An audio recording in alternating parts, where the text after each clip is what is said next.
Okay, podcast people. That's it. You guys are supposed to cheer or something when I did that. So I hope that you did, though we're not going to do it again. But you can start the podcast over, and then you can do it again if you want to, get more sharing or stuff like that. So here's what I got in the podcast today. Nikki's still on vacation, which you figured that out already. Hello. Lunchroom Fast Pass, making money at games. Fidget Spinners are in our podcast again. Yeah. That's it. We have to take a fidget spinner break. We're a part of the problem. I agree with you. With this. For actually multiple reasons. Also, pipe bands, fat bombs, comets, and Shonda Rhimes. It should keep you guys busy for a while. Sounds like a weekend at Josh's house. Yeah. Exactly that. Hey, also tomorrow in the podcast, I'm looking forward to hearing. Hudson told me to just write down, I need to tell you about my problem with peanuts. Yeah. I don't know what that means. We'll find that out tomorrow. You guys enjoy today. I'm excited about tomorrow already. It's the Riot. My favorite part of the worst of the Riot, when they shut up and the music starts. It's the worst of the Riot on Radio U. Now, Hudson, have you ever gone to an amusement park where you could get a special kind of pass and they would let you skip the line? Yes. Have you ever had one of those passes? Yes, I've done it. Does the Disney one count where you don't have to pay, but you get it and then you come back later? The fast pass system? I feel like it doesn't count because you don't pay extra for it. Now, I've never been like one of those special people, but I've seen them because they're like, hey, sorry. This person's more important. Right. And I saw like an Ohio State football player. I saw a guy that was a football player for the Cleveland Browns. Okay. And who did we see at Disney? I can't remember. But as a member of the press, I have been working and had them take me to the front of the line. Nice. I will tell you, once you have a front of the line experience like that, it is very, very hard to go back. Oh, I believe that. Because once you have been just escorted to the front of the line and you get to pick where you want to sit, after a while you're like, first off, immediately you think everyone is not as good as you. You're like, look at these plebes waiting in line. Royalty's coming through. I work for the media. I'm the best. But then, of course, because I work for the media, when it was time to pay for one of those passes, I couldn't afford to actually buy one. But in Florida right now, they want to bring the theme park VIP experience. Okay. They want to bring that to the elementary school lunchroom. Oh, great. So there is at Lawton Childs Middle Academy. They are allowing students to pay a $100 skip the line fee that allowed people to sign up, spend $100, and then your kid. What I couldn't figure out was if it was like they would bring the food to them, but I think what it is it's a second line. So they would get to be in a much shorter line. Theoretically, anyways. Theoretically, that would push them to the front of the line. Now, of course, when this showed up online, it was Friday night or Saturday, the internet has blown up. Sure. About the quote-unquote rich kids getting to skip to the front of the line. Yeah, it seems like, it's... Based on the name of the school, it sounds like the richer kids than the rich kids, and this is a good way to make the richer kids make fun of the other kids. So the idea here was they were doing it as a fundraiser, like, hey, we're trying to raise money for whatever, and so what can we come up with that would be a good way for us to raise money? And so they came up with a skip the line fee, $100. Now, since you've gone to school, I assume you've gone to the lunchroom. Well, here's the thing. I haven't gone to public school. So, wait, Hudson, you were homeschooled? Yeah. Oh, my gosh. Guys, we just had a major revelation. I did not know that, dude. I had no idea. So, did you ever give your mom $100 so you could skip to the front of the lunch line? No, I did not. No. That never happened? It did not happen. Well, then, we can't even have this conversation. The line was very short already, so. It is short. So did you at any point skip ahead of one of your siblings and were thoroughly punished for it? Yeah, there was no fee except for the knuckle sandwich fee. Mornings are for coffee and contemplation. Coffee and contemplation. And the Riot, obviously. Radio U. So, Hudson, over the weekend, did you grab one of those 12-minute fidget spinners? I did not. Oh. Unfortunately. So out of my price range, I think. What? Like, I don't understand. We found the best fidget spinner. You're right. You're always spinning. Why didn't you take your old fidget spinners and trade them in at Fidget Stop and get, like, the new and improved one? Well, what I found is the value of my current fidget spinners has dropped significantly since I bought them. But they had a trade-in deal where if you traded in 2 of them, you got a 30% bonus towards the purchase of a new spinner. Is that actually true? No. I'm just thinking that eventually, Fidget Stop. You know what? I'm giving that away for free. I'm not even trademarking it. You could put it in right next to GameSpot. Stop. And you could, have a whole trading system. Or how about Fidget by Mail? Something like that. And you could call it a subscription service. Every month you get a new selection of fidget spinners. Net Fidget. And so, you know what? You pay $15 a month and you get 2 out at a time, and then you return them for different ones, and it's your opportunity to get more spin.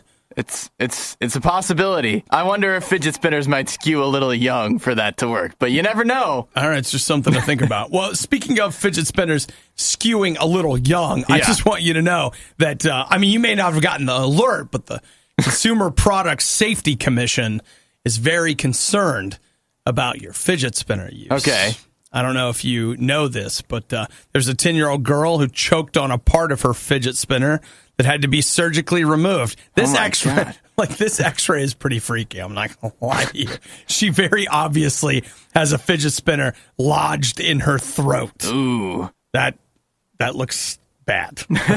But the thing is, she's not. How do you even do that? Did she have it in her mouth? Actually, was she so amazed by the spin that her mouth was open and then it broke off and flew down her throat? Like, what? We have a street team member that is starkly, this is way back when fidget spinners first gained traction, and she was talking about them and how she was starkly against them. She said, it might be the same story. A girl had spilled juice or something like that on it, and so they were like sucking on it to get the juice off, and then sure enough, it popped back into the back of their mouth. Still, it's kind of surprising when somebody like over 10 years old would choke on something, but it can happen. Yeah, so. It can, but like at 10, aren't you old enough to be like, you know what? That juice is just gone. Like, it's too bad. I wish I could have kept the juice, but the juice is gone. I don't know. Maybe it wasn't juice. Maybe it was soda of some kind. And that would change things. According to the Consumer Product Safety Commission, they say that choking incidents involving fidget spinners have been reported in people up to the age of 14. Okay. So you're 14. Yeah. You're choking on your fidget spinner. How does that even happen? Maybe the juice. Maybe they're just poorly made because they're $2 and the pieces easily come off. Is that a possibility? Have we considered that? No. See, that's why you need to come by Fidget Stop, because all of our fidget spinners are guaranteed to be like the highest quality. Oh, okay, sure. And you know what? If you choke, you get your money back. Guarantee. It's our no choke guarantee or your money back. The part that keeps me up at night, we paid them for this. It's the worst of the riot on Radio U. They say you can't make a living playing video games, but they're idiots.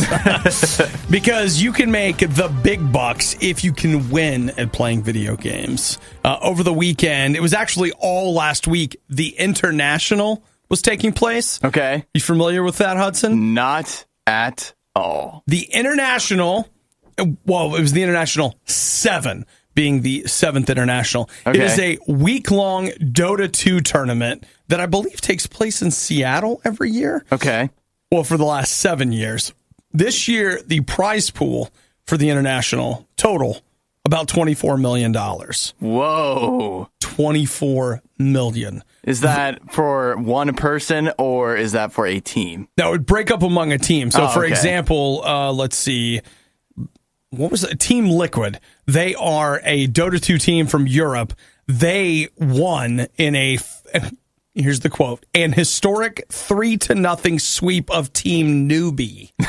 Okay. And they won $10.8 million to be split among the 4 of them. Nice. So $2.5 million each. I'm sure there are taxes. I am sure they probably have sponsors of some kind that probably get a cut of that, et cetera, et cetera. But my guess is even after all of that, at the very least, they're walking away with $1 million apiece, if not a little more than that. Yeah, so, that's crazy. Dude, the international, that's not something that I'm into, but if you're into Dota 2, and many of you might be going, what's that? Well, look, there's this whole scene of people online that play Dota.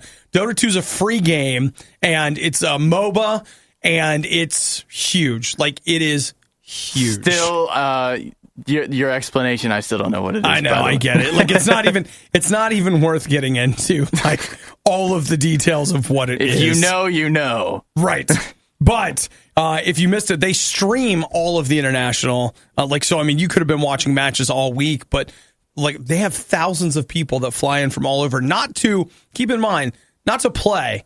People just go to watch. Yeah. And part of the hook that they'll have is like, okay, so let's say you go to watch the international in Seattle and you're not there to win the $10 million. Right. But they'll have like, okay, Thursday between 2 and 3, if you're in the arena, you've got an opportunity to get whatever.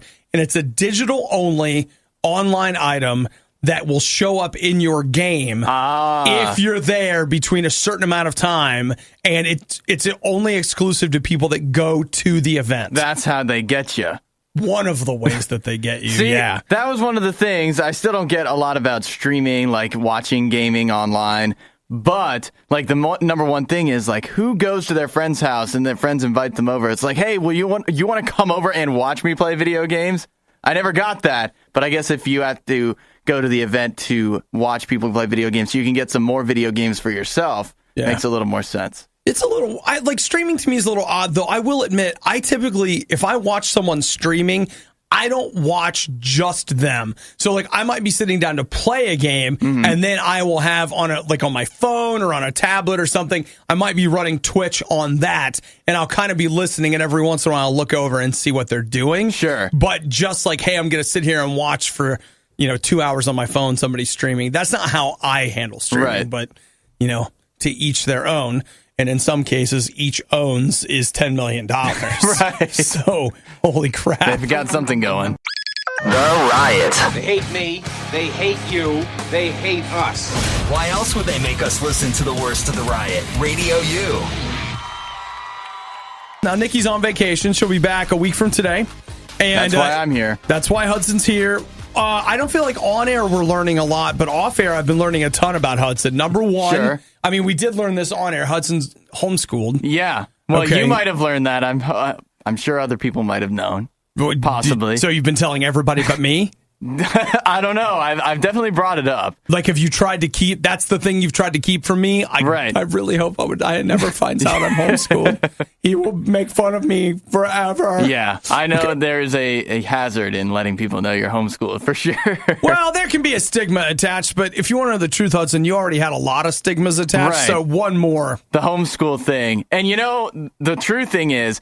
How long have we known each other? And it never crossed your mind that I was homeschooled, which means I shouldn't have any of those stigmas attached to me. I knew that you were different, but I mean, and this finally explains it. I didn't necessarily know that it was because you were homeschooled. Oh, I see. Okay, and we end up with a lot of homeschooled people around here. I was not, but let me ask you this question. Okay. No, not a question, but the other thing is that's come out off air is that Hudson tells me that he's a bit of a clean freak. A little bit.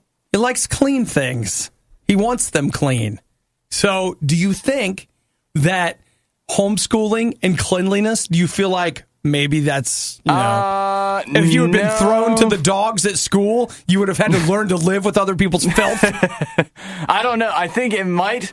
I hate to say this because who wants to end up like exactly like their parents? But I really feel like it comes from my dad a little bit. Okay. When I was a kid, my dad would always come home from work and like not in a mean way or anything. I mean, not like super mean, not bad. But he was always angry that the house was dirty, and he would complain because it's not me that's doing this. And, it was all us kids and a little bit my mom, and we would make messes and never clean them up. Uh-huh. And now I feel that in my life living on my own with roommates and whatever, that they make messes, and I don't want to clean it up, but I want it to be clean. I hate to see this mess.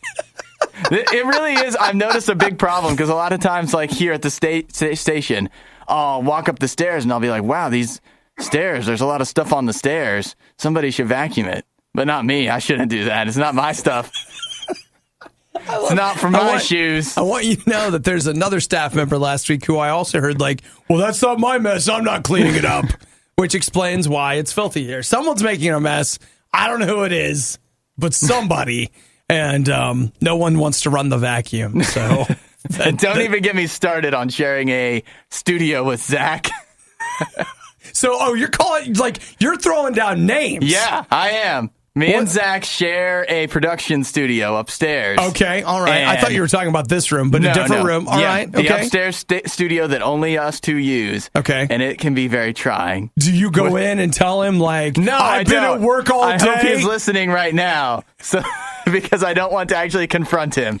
It's too late now, bro. Like, it's out in the open. Zach is hearing this. That's what I want. I can't believe it. So you have committed. So we've learned three things: that Hudson prefers, confrontation either very publicly or very passive aggressively. And you learned all this from your dad. Yeah, I guess. Man, Hudson, you're just like your dad, dude. Like, you're just like your dad. So do you feel like you're in, like, there's a little version of your dad living inside you that's like, Hudson, I don't want to go in there and see that mess. Yep, so you have to go in and clean it up? Right. We had a basket on the stairs, and my dad's always like, make sure there's nothing in that basket. That's the internal voice I'm always hearing. Wait, what's the basket? The basket, well, our rooms were upstairs. Okay. And we would, like, do stuff in the kitchen, which was downstairs. Okay. And then when we would finish with the stuff, if Dad told us to clean up or whatever, we would just take the stuff to the stair basket and never take it all the way upstairs. Like, seriously, to the point where the stair basket would just overflow with all this stuff that was probably mostly trash. And we would just leave it there. And then, so my dad's big thing was be an overflowing stair basket. Take it all the way upstairs. See, I just imagine you rolling over at night like, basket, stairs, full. Don't, Dad! You're hearing it for the first time, and it sounds terrible. It's the worst of the riot on Radio U. Hudson, I feel like you and I could do a podcast that is nothing but streaming news. Sure. It could be a daily podcast, and we could probably do at least half an hour. Yeah. I think that just shows a problem that there is too much streaming going on. You think so? I think a little bit. So you think the answer is less streaming? We need to consolidate streaming a little bit. So wait, government-controlled streaming? Is that what you're saying, Hudson? The government needs to step in and make Netflix and Amazon come together. Right. No, here's the problem, because if we, like, now there's too many, but eventually they're going to consolidate and there's going to be too few, and then instead of paying $10 a month for Netflix or Amazon or whatever, you're going to have to pay like $40 because they'll have no competition. Well, that's the future, Hudson. Yeah. Like, at some point... So I guess we need to enjoy right now. Enjoy the now. I think it's the golden age of streaming. Like, pretty soon it's going to die, and pretty soon you're basically going to pay for cable, but it will be the cable of streaming services. Right. Like, pay one fee and get all the streaming services. Yay! Wait, isn't that cable? Shut up and don't think about it. So the big news that hit last night, this morning, is that Shonda Rhimes is leaving ABC, quote unquote, and going to Netflix. She just inked a multi-year deal in which she will be developing really crappy TV shows that don't say that to Josh. That I don't want to watch for Netflix. So what does she do? How to Get Away with Murder, I think, is one. Scandal. Grey's Anatomy, which has been on now, I think, for 18 years. Yeah, almost as long as I've been alive. Right. And then she also had the Romeo and Juliet, I think it was, show that played over, like, at least the beginning of the summer, but I don't think that...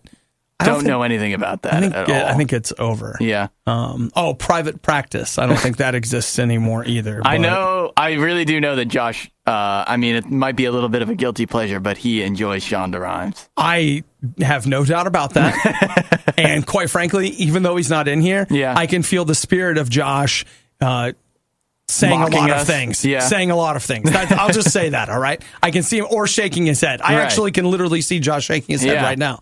Even though he's probably not awake, but Yeah, in his sleep right now, his head's just going back and forth. No! Don't insult Shonda Rhimes! Don't say anything about her! I love her so much! How to Get Away with Murder is great! And I'm going to kill both of you and get away with it! Thank you, Shonda! So, Shonda Rhimes has signed that deal. Now, Shonda Land, which is the name of her production company, will continue to run the shows on ABC that they have right now. And apparently, one of her writing partners, longtime associate Betsy Beers, will continue to work for ABC running those shows. Okay. But Shonda, the Golden Pen, she's going to be headed over to Netflix to start new shows that I'm not going to watch. Yeah. So we're definitely not going to watch them, but that's a big deal. Definitely a big deal. Yeah. No, it is huge because whether you like her or not, she is responsible for some of the largest, most popular shows on broadcast TV. So to be clear, it just goes to show you what terrible taste that most of us have. Yeah. Not you and me. No. It's everyone else. It's everybody else. I'm still pulling for Mystery Science Theater 3000 Season 2. That's where I'm at right now, Netflix. Let's get a little news on that. It's the Riot. It's pretty violent. It's pretty gory. It's probably not for kids. But fun? Ho, yeah. Radio U. Today's a day that you just want to go ahead and eat the Twinkie, have the French fries, go back to your Mountain Dew, whatever. I've already finished my coffee. So you need more. Yeah, I need something to get me through. Hudson, you're up here, but since your coffee's over, all right, Hudson's on this downward spiral. Everybody raise your hand in the air and then bring it down slowly. That's where Hudson's going. If he doesn't get more coffee in him, he's going to keep going down until he bottoms out. Right. Now, here's a potential option for Hudson. Okay. He gets the Twinkie. Oh, hand jumps up a little bit. Hudson's back on top. He starts dropping again. Another Twinkie. He's back on top. You got to do something to keep pushing yourself back up. Right. Artificially prop yourself up until the show's over, and then you can collapse. Sure. It's totally fine. But that's not... I wasn't here for a blood sugar lesson, Hudson. Okay. I was just thinking about this comet that it looks like could wipe out all of humanity, they say, in about 2,400 years. Okay. So the reason I said go ahead and eat what you want is we're all going to die anyway. Yeah, eventually. Actually, the bad news is that even if the comet doesn't hit, we're all going to die anyway. Yeah. The bad news is the comet isn't coming sooner. Yeah. Now we're going to get more Shonda Rhimes show. Yeah, right. Somebody get this comet down here. Fast track it. So I don't know if you caught the Perseid meteor shower over the weekend. I actually meant to, especially since I was getting up early this morning, I was like, maybe I'll see it, and I totally forgot. So it peaked on Saturday, but it technically is still going on, I don't know, for a couple more years. Okay. But years? A couple more years, a couple more days. And it comes about the same time every year because what happens is Earth actually travels through the tail of a comet. Okay. And that's what all of those are. And so it happens roughly the same time every year. What they're saying, though, is that if these calculations are correct, it is possible there is a 0.0001% chance that the comet that causes the Perseid meteor shower will be in the same place and Earth will just hit it. How big is it? The comet? Yeah, is it going to wipe out a country, wipe out Earth? This says it will hit with the power of 20 million hydrogen bombs. What? It feels like a North Korean press release. Yeah. Does it say how big it is? That seems like that would have to be pretty big. I don't know how big it is. Jeez. It's big. They say it's 260% larger than the dinosaur killer, which, about 16 miles wide, which, by the way, nobody really knows how big the comet was that, quote unquote, killed the dinosaur. Sure. We don't know that. You're just guessing. Yeah. So, all right, whatever. But that's the call. Could be 2,400 years from now. Yeah. So it would be in the year 4,479. Right. You know what we should do? We should put ourselves in suspended animation, and then we'll wake up in 2,399 years and then see if they're right. Yeah. The only problem is that we won't be able to travel back in time and tell you guys how it worked out. That's the thing. Well, if we 20,000 or 2,000 years in the future, maybe we'll develop that by now. But that's the thing with these predictions, that you can just throw these out there and nobody's going to hold you accountable. The Earth is going to blow up in 50,000 years. And nobody 50,000 years from now, if it doesn't blow up, is going to be like, hey, remember when that scientist at MIT or whatever, said the world was going to blow up today, and it didn't happen. Except for the Mayans. I guess they kind of got held accountable. Now, they had a long-running thing. Yeah. But I feel like, the information age has made it harder for somebody to have a Mayan breakthrough like that. Yeah. So, I mean, it's just people aren't hanging on to that in quite the same way that they did. But I don't know, dude. I just wanted to get everybody ready for it. Yeah. So start making your plans now. 2,400 years from now, we might maybe hit a comet. I don't know. The Riot talks about wanting a day off, but when do we get a day off from them? Whoa! You suck at this! It's the worst of the Riot on Radio U.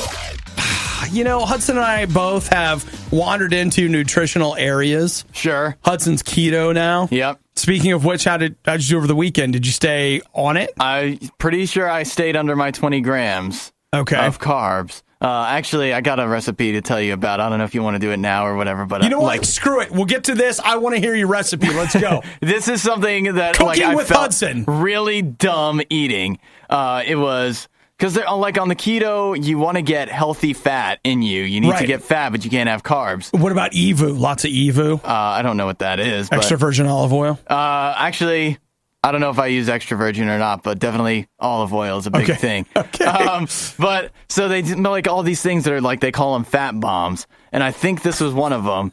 So I feel like that's something they would call me in elementary school.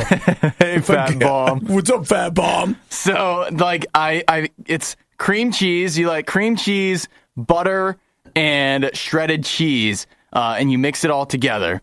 Yes. And you fry up bacon. Oh my gosh, You chop the bacon up, and then you make the cream cheese mixture thing into little balls and roll it in the bacon. And then you just eat that. And that's hang on. good on this diet. That is a good thing. Okay, now tell me this, because first off, I'm not sure that you're not dead right now. I know. You may actually be dead, and this is your ghost that refuses to not come to work. Right. That's entirely possible. That's how committed I am. Okay, but the other side of it is how many of these are you supposed to eat? Do you just eat until you're full, or are they now you should really only have 14 fat bombs? This is really a snack thing. Maybe it's a snack. Yeah, you have it maybe twice. You have 2 a day, and you don't have them at the same time. That's kind of how I did it. And no, they really are I don't know if I made them bigger than they say to or whatever, but if you held one, it was seriously a pound of cream cheese pretty much in your hand is what it felt like. Cream cheese, cheddar, and what else was it? And butter and bacon. And that was literally it. That sounds made up. It's hey, bro, look, we were trying to figure out how to make the worst thing possible for you. And we were going to go with just lard, but we decided to do bacon instead of lard. What do you think? I'm going to find the recipe and send it to you so you can see that it's real. Oh, my gosh. So how did it taste? It actually tasted pretty good. It was something that one of my friends that's on the diet came up with. Or, they didn't come up with it, but they found the recipe and made it. And so I was expecting, when they told me, I thought it was going to be warm. The cheese would get all melty and whatever. Do you actually eat it cold? Okay, I actually imagined a warm fat ball. Fatberg? What was fat it? Bomb. Fat bomb. Okay. Because that sounds really good to the melty, gooey cheese and whatever. But actually it was cold, but it was still really good. And did you feel after eating it, was there a sense of satisfaction? Oh, I'm full now. I'm not hungry. Yeah, a little bit. It is really a good snack to keep you going. Okay.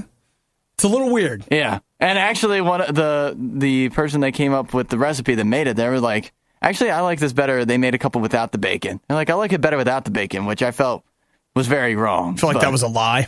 I like it without the bacon. Now you're just making things up. Yeah. That's not true. Okay. So a fat... I keep wanting to call it a fat bomb. Yeah, because Fatberg, is that what you're thinking? Yeah. I kind of think of Fatberg. I feel like we have a long history with Fatberg around here, but that, I prefer Fatberg to Fat Bomb, but, we'll take it. And does anyone else feel I hate to keep going with North Korea, but anybody else feel like that's kind of a, what's up, Fat Bomb? Yeah. Kim Jong's I'll show you. Ever wonder what Nikki is doing when she isn't rioting? Find her Twitter feed at riot.radiou.com. Obadiah's is there too, but who cares what he's doing? We've talked way more about food, and you're of course you have, no. Hudson and I have had in-depth food discussion off air. Right. Mostly revolving around what he's allowed to eat on the keto diet and what he's not allowed to eat. Wings are on the list, which is nice. That's fascinating to me because they're breaded. Well, no, not boneless wings. You have to go traditional, and you have to be careful about what sauce you use. Okay, because there might be sugar in your sauce? Yes, that's exactly the problem. So any barbecue is out. And, I mean, geez, we're getting on the food again, but side note, they sell some, like, sugar-free barbecue sauces at the store. Yeah. Not good. I can't imagine that's terrible. Good, dude. Well, I mean, I'm sure the flavor is fine, but it's sugar-free because they use... like artificial sweetener. Yeah, and that's terrible. Can't you have artificial sweetener? Yes. Okay. So yeah, but if they replace like whatever sugar or whatever is in normally a barbecue sauce, and they replace it with aspartame, and it winds up you get the same aftertaste you do with a Diet Coke, it's not good. Okay. Well, let's talk about vegetarians. We've heard it. You're a meatitarian, Hudson. Pretty much, especially on this diet. All you're doing is eating meat and fat balls. Yeah. So, fat bombs. Dang it. Okay, so here's what we got. Bristol University, they just did a study of 10,000 people in which they took a look at all the different habits of people as they were eating. And here's what they found. Vegetarians are the most likely to develop depression. Ooh, I wonder why that is. Well... mostly because they're not getting meat. Yeah, that's number one. But exactly. Two, they say that with vegetarians, it's very hard as a vegetarian for you to get everything you need from the veggies. Sure. So they say that typically as a vegetarian, you're setting yourself up for some sort of a vitamin or mineral deficiency. Interesting. And that you know, a meatitarian gets out of meat. Carnivore. Yeah. And so as a result... you're missing out on a few. Which I will say, Nikki has been vegan and vegetarian, and I think she took a lot of supplements while she did that because you're trying to make up the difference. Yeah, you're really supposed to, again, on keto, do that too. Because like any time you go on some kind of specific diet, that's the hazard you have to be paying attention to, is that there's going to be something that you're not getting in your diet because it's not a well-rounded diet. Okay, well then they say vegetarians tend to feature lower vitamin B12, plus they had a lot more omega-6 fatty acids, which have been linked to an increase in mental health problems, increased risk of mental health. Oh, that's a shame. I'm eating a ton of nuts on the diet that I'm on right now. Oh, my gosh. Okay, so, Hudson, then what are you doing? Like, what is it that you're supposed to have? Like, they're not getting enough B12. What are you not getting enough of? The two things I think you have to really be careful about are fiber and how they do it is, and this, like, you can either take, like, the Fiber 1 bars or whatever, you know, like do the, what I would call old people stuff. Or put Metamucil in your Diet Coke or something? Like... That sounds horrible. But like, or you can kind of do the scoring thing where like every gram of fiber something has cancels out a gram of carbs. So you can kind of, in a way, cheat that way because they, you know, cancel each other out. A few hundred grams of fiber, like you're good to go. Right. And might wreck you. The other thing is, which is crazy, but I think you're supposed to keep an eye on your sodium. Like they even say you can put a bouillon cube in some water and drink that, or this is where like you want to drink a lot of bone broth because that gives you sodium that you need. So you're telling me that you're over there eating bacon dipped in butter, and they're concerned that you're not getting enough sodium? Yep, exactly. Because I guess. Whoa, I don't get that at all. I don't get that at all. I guess there's not a lot of naturally occurring sodium in meat. Boy, there is in bacon. It's the worst of the riot, because calling it the best of the riot would be a lie. Radio U.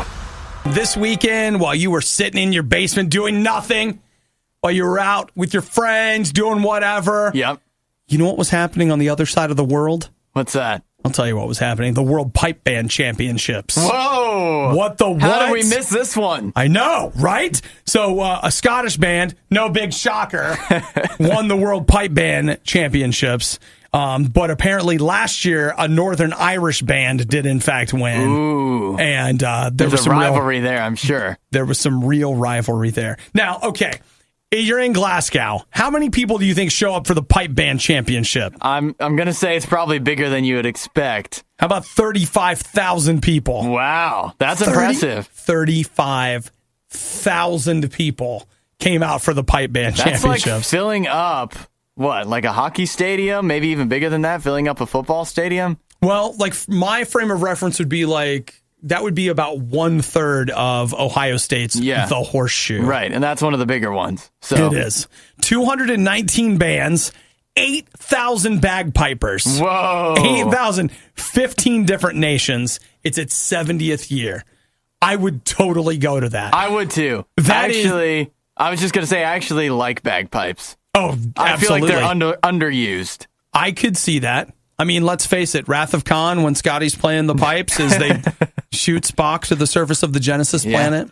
The pipes are calling. The pipes are there, dude. Come on. Have you ever played the bagpipes? No, but I often have thought, the only instrument I know how to play is the drums, and I thought if I was going to learn another one, it would be bagpipes. Because surely there's a bunch of like Irish and Scottish rock bands that all they need is somebody to play the bagpipes, but there aren't not that many people that know how to play. So I could be the one. You could be that guy because the field of competition is very small. Yes, at least here in the U.S. Okay, yeah. I mean, like, if just considering that there were 8,000 pipers in Scotland over the weekend, that's going to be a rougher place to break into. Right, yeah. Yeah. Well, I've played the bagpipes before. Have you really? It is not easy. At all. Yeah. Like, it is not easy at all. I believe because it. It's like you got the mouthpiece in and you're blowing into it. But the thing is, when you're blowing into it, you're not blowing into the pipes. You're literally blowing into a bag. Right. And so you've got that going and you're filling this bag with air and then using your arm like a chicken wing, like you're squeezing underneath your arm, you are squeezing a bag that is full of air. So like you're filling the bag with air and squeezing the bag. I don't know if you're supposed to do that at the same time or not. And then you also have the canter, which is basically like the little flute part where you're picking what notes that you're playing. Yeah. Is very complicated. And it's really hard to get a sound out of them. Right. I mean, you hear somebody and you're like, those bagpipes are so loud. That's because they're squeezing the bag so hard, they're desperate to get any sound at all out of the bagpipe because it's freaking hard. But that being said, I would be 100% on board. Like, if you said to me, hey, let's get bagpipe lessons. Let's do it. I'm in. That should be a Riot Skip's work. Go get bagpipe. Let's go get bagpipe lessons. Where do we even go for that? Let's find out. We really should find out. Don't want to talk to the Riot? We completely understand. Text instead. 877-2-RADIO-U. So apparently, while you were sleeping this weekend, Sony was making movies. I don't know. Yeah. What are they doing? Big Spider-Man related news. It was only a month ago that the new Spider-Man movie came out. Wow, it's only been a month? Yeah, doesn't it feel like as distant as like the fall of the Roman Empire or something? Okay, wait. It's been like 5 weeks. Yeah. Okay, because there's one more week in that mix because it was July 8th, I think. Okay. Yeah.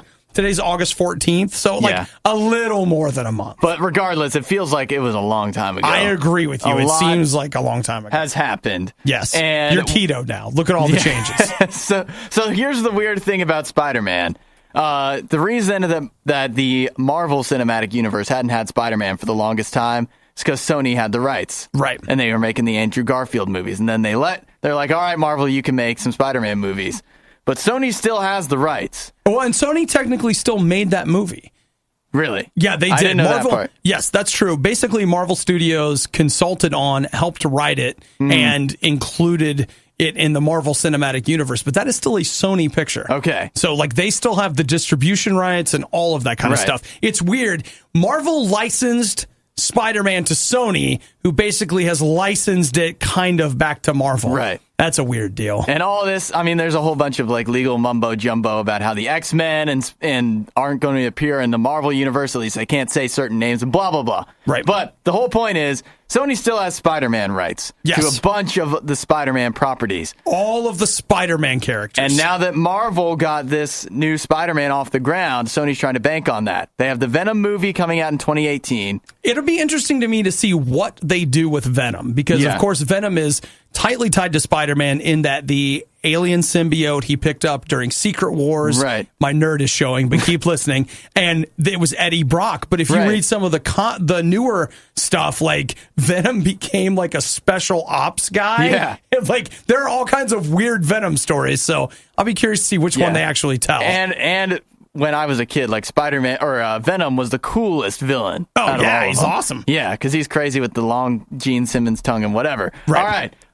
So that's not all. That's not where Sony is stopping. They've announced in 2019, hitting theaters will be Silver and Black. Okay, so Silver Sable and Black Cat. Okay. And that's going to be coming out. Two, I guess it's worth pointing out, both female characters. Right. Which there's not a ton of female lead representation in superhero movies, so that's worth pointing out. Okay. But what's also worth pointing out is it's unlikely that Spider-Man will show up in any of this. Okay. Actually, it's a Spider-Man universe, but it's not the Marvel Cinematic Universe, and Spider-Man won't be in it. But it's still kind of the same somehow. I'll be curious to see what that story looks like because, like, Silver Sable, I don't even remember her story, but Black Cat is basically Catwoman in the I mean, she's a thief, she's a this, she's a that, and she was a sometimes love interest for Spider-Man. Right. So you'll forgive me for not knowing more of her character, but that's all I got. And Silver Sable, I can't remember at all. Yeah. But I'm sure, I'll dig into Marvel Unlimited and figure it out in the next 2 years. Sure. But, okay. All right. Well, let me ask you, as someone who doesn't have a clue who those people are, do you care at all? I'd be interested. It's just going to be a thing of like how it looks. It's not a superhero movie where I already know. Like Venom, you have to go see it. Right. But Silver Sable and Black Cat, I don't know. We'll see. I'm more in than not, but it doesn't have the name recognition that you would kind of hope for Sony when they're trying to kind of re-up themselves in the superhero world. Right. Well, I mean, let's face it. They know what you and I know, what Hudson just said. If they make it, we'll probably end up going to see it. Yeah. And I don't know whether that's something I should be angry about or something I should be happy that they're making those movies. Right. We thought about selling the worst of the riot, but let's be honest, no one is buying this stuff. Get it for free on the Radio U app. I want to say congratulations and what's up to my friend Jarrell for two reasons. One, his name is Jarrell. Yeah, that's awesome. I'm not making that up. Yeah. That's his name. Right. His parents named him Jor-El. The father of Superman. It's amazing. Yes. I just, if I could go back in time, I want someone to name me that. Right. Name him Jor-El. Just do it. So you had the opportunity in radio to make that your name. I could have, go right? With it. Man, you're right. Just stuck with Obadiah, my given name. Right. Lame. Everywhere I go, people are like, "This isn't your real name." I'm like, here's my driver's license. You think I would pick this? Yeah. You think I chose this? Come on. So there is that. And two, he just posted that yesterday he completed his quest of seeing a game in every Major League Baseball ballpark. Wow. All 32 of them. That is worthy of congratulations for sure. Yeah. I'm jealous, actually. Okay, that's true. But Hudson, off air, you said something to me that I find fascinating. And that was, you said that this is the only sport where a quest like that is meaningful. Yes. So why is it that if I decided I wanted to visit all of the NFL stadiums or all of the Major League Soccer stadiums, all three of them or whatever, but if I chose those, why is that less more meaningful to do baseball than football? I've found that football stadiums, football stadiums kind of, and any indoor stadium, like hockey and basketball and whatever, they're very much the same no matter which one you go. They're almost exactly carbon copies of each other. Okay. Whereas baseball, the stadiums are all first of all, they have different dimensions, which that doesn't matter much for when you're going, but they're all unique, very unique, and they're meant to usually frame the city that they're in. They're almost all of them will have some kind of scenic outlook, except for the domes, which suck, and a couple there's a couple of crappy ones for sure. Right. But they're meant to kind of have a taste of the city, be a part of when you're going to the stadium. And that's why. They're just very unique as opposed to other sports where they're very similar from stadium to stadium. Just got a text from Justin in Georgia. He says, seeing every baseball stadium is my wife and I's plan. We've gone to half so far. Nice. So they're ahead of me. I'm on it too. Me and my friend, we're trying, but and how many have you got so far? I would have to recount, but together we've done 4, 5, 6. We've done 6 together, but there's a couple others that I've thrown in there. So I'm probably around 10 or something like that. Let's see. I've done Cincinnati Reds. Yep. Houston. Okay. Haven't been there yet. I've been to that one. That actually, I will say, that was a very nice park. Yeah. Yeah, I think that's all. That's it? Well, I'm not really a Major League Baseball guy. Yeah, lots of true. minor league games, stuff like that. But I mean, I'm sorry, baseball fans, but I just don't care. Okay. And so, like, if you said to me, like, hey, do you want to go see to the game with me? I'd be like, absolutely. Because I think going to a baseball game is a ton of fun. Yeah, it is. It's cool. Like, even if you're not really into baseball, it's got a whole stadium experience. Right. And I do think, to your point, having gone to, like, I'm a huge Ohio State fan. Yeah. I've gone to many Ohio State football games across the years. Basically, you're given roughly 8 inches to sit on a bench. Yeah. And, like, that's it. And you're far away. It's hard to see. Yes. There's no commentary, so you don't, get as much out of the game as you would when you're watching it on TV. Baseball and hockey also, but baseball is definitely a better experience live. I completely agree with you. I will say when it comes to football, we're completely spoiled. I've got my 55-inch high definition, TV at home with my couch and all the snacks I want. Like it's hard to top that, dude. Right. It's hard to top that. So, well, congratulations to Jor-El, who has seen all of the stadiums. Yes. And best of luck to all of you. And there appears to be many of you that are on the very same quest. This was the worst of the riot, and we'd like to congratulate you on having the stomach to stick around to the very end. The riot exists because Radio U exists, and Radio U only exists because of your support. Find out more and give now at radiou.com/donate. No! Don't insult Shonda Rhimes! Don't say anything about her! I love her!